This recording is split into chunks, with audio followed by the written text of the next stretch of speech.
हाय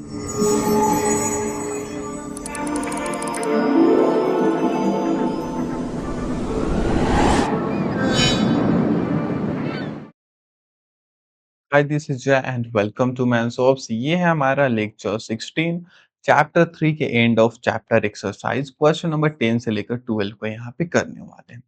ये जो हमारा 10th नंबर का क्वेश्चन है ना, बड़ा ही कंफ्यूजिंग क्वेश्चन है। बच्चे ऑनलाइन हो या फिर ऑफलाइन हो, इस चीज को लेकर के काफी कंफ्यूज रहते हैं कि इसमें पूछा क्या है और हमें बताना क्या है। तो यहाँ पे मैं इस चीज को बिल्कुल क्रिस्टल क्लियर करा दूंगा। तो फिलहाल इसे समझने के लिए इसी को करते हैं हम अवॉइड और एक एग्जाम्पल के ऊपर चलते हैं। हमारे पास एक डेसिमल नंबर है 0.0625। इस डेसिमल नंबर को देखकर क्या समझ में आता है? अगर हमारे पास एक डेसिमल नंबर लिखा हुआ है तो हम उसे देखकर क्या क्या इंफॉर्मेशन निकाल सकते हैं। तो पहली बात है भैया कि ये जो डेसिमल एक्सपेंशन है ये टर्मिनेट कर रहा है। तो ये है टर्मिनेटिंग डेसिमल। ठीक है, ये हो रहा है टर्मिनेट। दूसरी बात, ये जो डेसिमल नंबर है, डेसिमल पॉइंट के बाद यहाँ पे 4 प्लेसेस हैं। तो 4 डेसिमल प्लेसेस आप लिख सकते हो।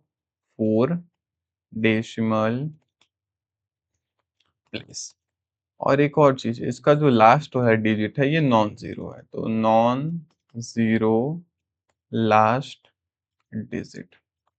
इतना कुछ इंफॉर्मेशन हम एक डेसिमल नंबर को देख करके लिख सकते हैं। ठीक है, ये था हमारे पास डेसिमल नंबर। इसको देख करके हमने बोला कि ये टर्मिनेट कर रहा है, इसमें 4 डेसिमल प्लेसेस है और इसका जो लास्ट वाला डिजिट है ये 5 नॉन जीरो डिजिट है लास्ट वाला। ठीक है, अब अगर मैं बोलूं कि अगर ये टर्मिनेट कर रहा है मीन्स ये decimal number, decimal expansion rational number का होगा, तो क्या इसे आप p बाई क्यू के फॉर्म में रिप्रेजेंट कर सकते हो? ये डेसिमल नंबर है हमारा रेशनल नंबर का डेसिमल एक्सपेंशन, क्योंकि टर्मिनेट कर रहा है। Decimal expansion, decimal number terminate हो रहा है मतलब वो रेशनल नंबर का है। तो क्या आप इस डेसिमल नंबर को रेशनल नंबर यानी p बाई क्यू के फॉर्म में लिख सकते हो? तो ऑब्वियस सी बात है, लिख सकते हैं। 0.0625 को अगर आप p बाई क्यू के फॉर्म में लिखना चाहते हो तो डेसिमल पॉइंट को उड़ाओगे, नीचे 1 लिखोगे। जितना डेसिमल प्लेसेस हैं उतना जीरो यहाँ पे लगाओगे। 4 डेसिमल प्लेसेस थे 0625, तो नीचे हमने 4 जीरोस लगाए, यानी ये है हमारा 625/10,000।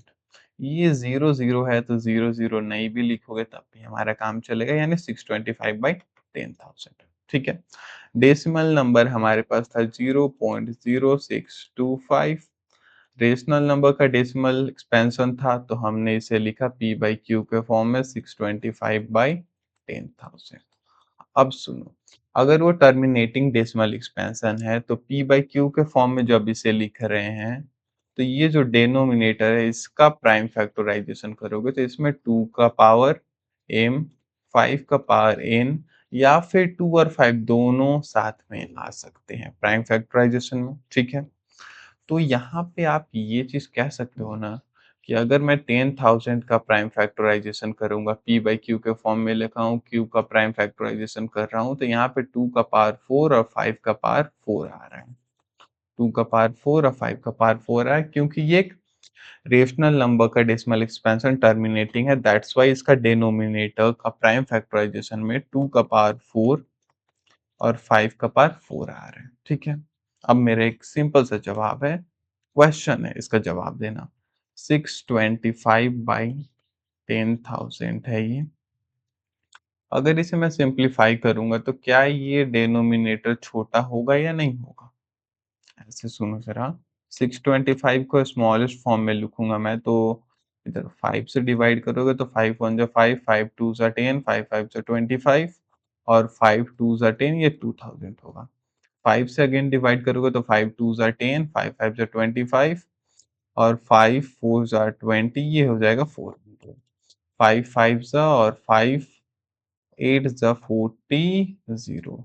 5 1 जा 5 और 5 1 जा 5, 5 6 जा 30। यानी ये जो हमारे पास पहले p बाई क्यू का फॉर्म था, इसे मैं सिंप्लीफाई करूँ तो ये 1/16।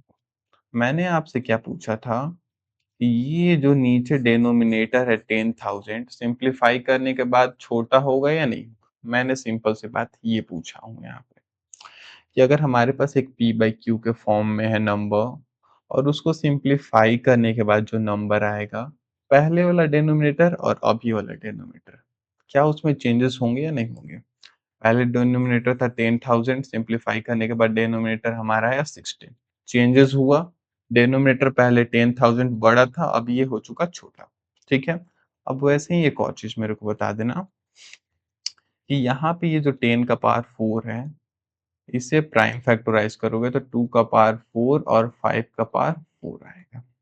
इसे प्राइम फैक्टराइज़ करोगे तो 2 2 ज़ा 4, 2 ज़ा 8, 2 ज़ा 16, 2 का पावर 4 और 5 है ही नहीं, 5 का पावर 0 लिख सकते हो। तो ये जो हमारे पास डेसिमल ये प्राइम फैक्टराइज़ेशन है डिनोमिनेटर का, ये नंबर है, इसे सिंप्लीफाई किया। डिनोमिनेटर इसका छोटा हुआ और एक और चीज़, इसका प्राइम फैक्टराइज़ेशन था पहले 2 का पावर 4, 5 का पावर 4 डिनोमिनेटर का। डिनोमिनेटर जब छोटा हुआ तो इसका प्राइम फैक्टराइज़ेशन भी तो कम हुआ ना? हुआ कि नहीं हुआ? बस सिंपल सा यही है, जो कि क्वेश्चन नंबर 10 में हमसे पूछ रहे हैं। ये क्या पूछ रहे हैं सुनो ज़रा। एक रेशनल नंबर है जिसका टर्मिनेटिंग डेसिमल एक्सपेंशन है और लास्ट नॉन जीरो डिजिट अकर हो रहा है फोर्थ डेसिमल प्लेसेस पे, यानी हमारे पास एक डेसिमल नंबर है 0.xxx और यहाँ पे 4 डेसिमल प्लेसेस में से ये जो लास्ट वाला है ना, ये नॉन जीरो है, ऐसा ये बता रहे हैं हम। फिर ये क्या कह रहे हैं, शो करो कि ये नंबर को हम लिख सकते हैं p बाई 10 के पावर 4 के फॉर्म में। यानी क्या इस डेसिमल एक्सपेंशन को, डेसिमल नंबर को p बाई q के फॉर्म में लिख सकते हो? तो ऑफ कोर्स लिख सकते हैं। 0.4 बार x है, ये उड़ाओगे, ये नॉन जीरो है हमारा फोर्थ वाला, तो 4 डेसिमल प्लेसेस यानी नीचे 4 जीरो आएगा। ये हो गया 4 टाइम x बाई 10,000। ठीक है? अब ये 4 टाइम x को बोल रहे हैं कि p बना लो और ये जो 10 का पावर 4 यानी 10,000 है, ये 10 का पावर 4 रहेगा। ठीक है? इसको हम लिख सकते हैं p बाई 10 के पावर 4 में, हालांकि लिख भी दिया है। अगर हमारे पास कुछ डेसिमल नंबर है तो उसे हम p बाई q के फॉर्म में रिप्रेजेंट कर सकते हैं और रिप्रेजेंट कर भी दिया। अब यहाँ पे ना ये सिंपल सी एक ही क्वेश्चन में पूछ रहे हैं, एक ही बात को पूछ रहे हैं, वो बात ना सिर्फ ये है कि is it necessary that the denominator of a rational number when written in the lowest form is divisible by 2 का पावर 4 और 5 का पावर 4? वापस से सुनो, क्या ये जरूरी है कि डिनोमिनेटर जो है रेशनल नंबर का जब सिंपलेस्ट फॉर्म में लिखा जाए, लोएस्ट फॉर्म में लिखा जाए, तो वो 2 का पावर 4 और 5 के पावर 4 से डिविजिबल होगा या नहीं होगा? देखो, कुछ ऐसा हमारे पास ये डेसिमल नंबर था जो कि लास्ट वाला नॉन जीरो था, इसको हमने लिखा p बाई 10 का पावर 4। ठीक है? और ये कह रहे हैं ना कि ये जो पहले आपने लिखा था p बाई q के फॉर्म में, अगर आप इसको सिंप्लीफाई करोगे, p dash by q dash कुछ आएगा, तो क्या ये पहले वाला q ही अभी के q के बराबर होगा? इनका कहना यही है, अभी मैं बता रहा हूँ ये 2 का पावर 4, 5 का पावर 4 से क्या ये कहना चाह रहे हैं। बस ये बताओ ज़रा कि हमने 625 बाई 10,000 लिखा था, ठीक है? अगर इसको हम सिंप्लीफाई करके 1 बाई 16 में लिख रहे हैं, तो क्या डिनोमिनेटर यहाँ पे जो 10,000 था, वही डिनोमिनेटर यहाँ पे है? नहीं है, डिनोमिनेटर छोटा हो चुका है। ये 625 बाई 10,000 को जब हम सिंप्लीफाई किए तो हमें मिला 5 1 बाई 16, हाँ 1 बाई 16, 1 बाई 16। इसको लोएस्ट फॉर्म में लिखा तो इसका डिनोमिनेटर छोटा हो चुका। ठीक है? वैसे ही ये यहाँ पे कह रहे हैं कि जब हम इसे लोएस्ट फॉर्म में लिखेंगे तो क्या ये 2 का पावर 4 और 5 के पावर 4 से डिविजिबल होगा? तो ये 2 का पावर 4, 5 का पावर 4 मतलब ये कह रहे हैं ना कि इसका अगर आप प्राइम फैक्टराइजेशन करोगे इसके डिनोमिनेटर का 10 के पावर 4 का, तो ये 2 का पावर 4 और 5 का पावर 4 आएगा। ठीक है? और इसका प्राइम फैक्टराइजेशन करोगे तो क्या ये भी 2 का पावर 4 और 5 का पावर 4 आएगा? सीधा सी बात ये कह रहे हैं ना कि ये 10 का पावर 4 डिनोमिनेटर क्या सिंप्लीफाई करने के बाद छोटा होगा या नहीं होगा? छोटा यहाँ पे हुआ या नहीं हुआ? 10,016 बना सिंप्लीफाई करने के बाद? ऑफ कोर्स बना। और ये पूछ रहे हैं क्या लोएस्ट फॉर्म में होगा। Is it necessary that the denominator of a rational number when written in the lowest form is divisible by 2 का पावर 4 और 5 का पावर 4। ये सीधा सा ठेठी यही बतिया रहे हैं। ये जो सिंप्लीफाई करने के बाद हमारे पास डिनोमिनेटर आएगा, क्या वो 2 का पावर 4 और 5 के पावर 4 से डिविजिबल होगा? मतलब वो कह रहे हैं कि क्या डिनोमिनेटर वही रहेगा जो पहले डिनोमिनेटर था 10 का पावर 4, इस रेशनल नंबर को सिंप्लीफाई करने के बाद वही डिनोमिनेटर रहेगा? तो सिंपल सी आंसर है नहीं रहेगा। नो। अब समझे क्या? ये ना हमसे घुमा फिरा के सिंपल सा बात पूछ रहे हैं कि अगर मैं कह रहा हूं ये 2/8 एक रेशनल नंबर है, इस रेशनल नंबर को सिंप्लीफाई करोगे तो ये आएगा 1/4, आएगा ना सिंप्लीफाई करने के बाद लोएस्ट फॉर्म में। तो क्या डिनोमिनेटर जो पहले 8 था वही 8 डिनोमिनेटर यहाँ सिंप्लीफाई करने के बाद है? यानी पहले 2 का पावर 3 था प्राइम फैक्टराइजेशन फैक्टराइज करने के बाद, अब 2 का पावर 2 रह गया। तो क्या ये प्राइम फैक्टराइजेशन या सीधा सी बात डिनोमिनेटर सिंप्लीफाई करने के बाद छोटा हुआ या नहीं हुआ? ऑफ कोर्स सी बात है छोटा हुआ। डिनोमिनेटर जो पहले था वही डिनोमिनेटर अब नहीं है। और यही चीजें यहाँ पे कह रहे हैं कि क्या सिंप्लीफाई करने के बाद जो न्यू डिनोमिनेटर आएगा उस वो 2 का पावर 4 और 5 के पावर 4 से डिविजिबल होगा, या फिर सिंपल सी बात उस डिनोमिनेटर के प्राइम फैक्टराइजेशन में 2 का पावर 4 और 5 का पावर 4 रहेगा या नहीं रहेगा? नहीं रहेगा भाई साहब, नंबर डिनोमिनेटर छोटा हो जाता है। अब क्लियर है? नाउ मूव करते हैं क्वेश्चन नंबर 11 की ओर। Without performing division, determine whether the decimal expansion of 18 by 125, 18 by 125 का जो decimal expansion है क्या वो terminating है या non terminating है? अगर terminate कर रहा है तो बताओ उसके decimal places कितना है। तो सुनो, हमारे पास रेशनल नंबर है और हमसे पूछ रहे हैं कि क्या इसका डेसिमल एक्सपेंशन टर्मिनेट करेगा या फिर रिपीट करेगा। तो हम यहाँ पे डिवीजन तो ऑफ कोर्स करने वाले नहीं है, हम यहाँ पे इस डिनोमिनेटर का प्राइम फैक्टराइज करेंगे। अब 125 को फैक्टराइज करोगे तो क्या आएगा, 5 5 जो 25 और 25 5 जा 125, यानी 5 का पावर 3 है यहाँ पे।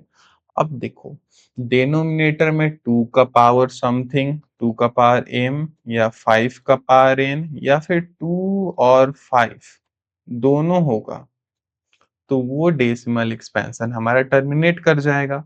मीन्स ये कर जाएगा भैया टर्मिनेट, और टर्मिनेट करने के पीछे रीजन है कि डिनोमिनेटर का ऐसे लिख दो प्राइम फैक्टराइजेशन ऑफ 125 कंटेन 5 का पावर 3, इसलिए ये टर्मिनेट कर जा रहा है। ठीक है।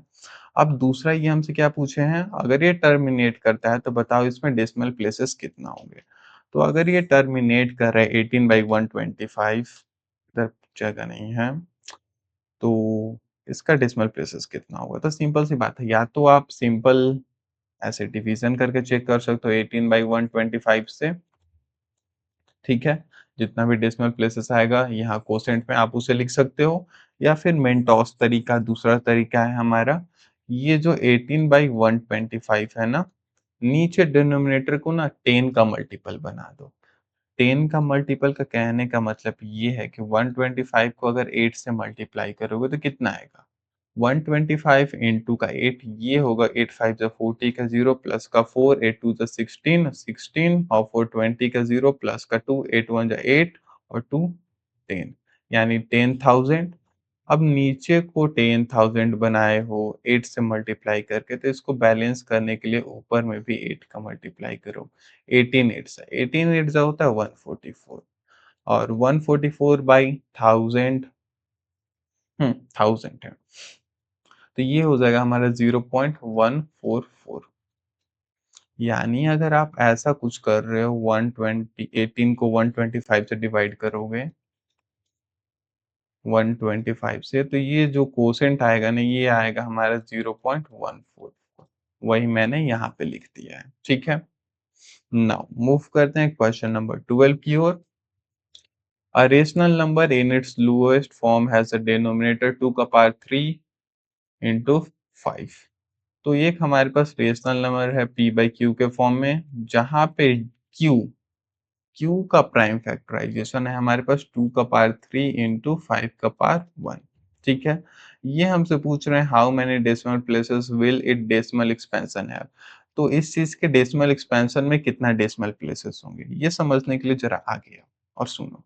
अगर हमारे पास रेशनल नंबर है, डिनोमिनेटर में 2 का पावर m और 5 का पावर n है, मीन्स वो रेशनल नंबर का डेसिमल एक्सपेंशन कर जाएगा टर्मिनेट, और टर्मिनेट करने के बाद कितना डेसिमल प्लेसेस आएगा वो डिपेंड करता है हमारे m और n के पावर पे। जिसका पावर बड़ा होगा m का या फिर n का, उतना उसका डेसिमल प्लेसेस होगा।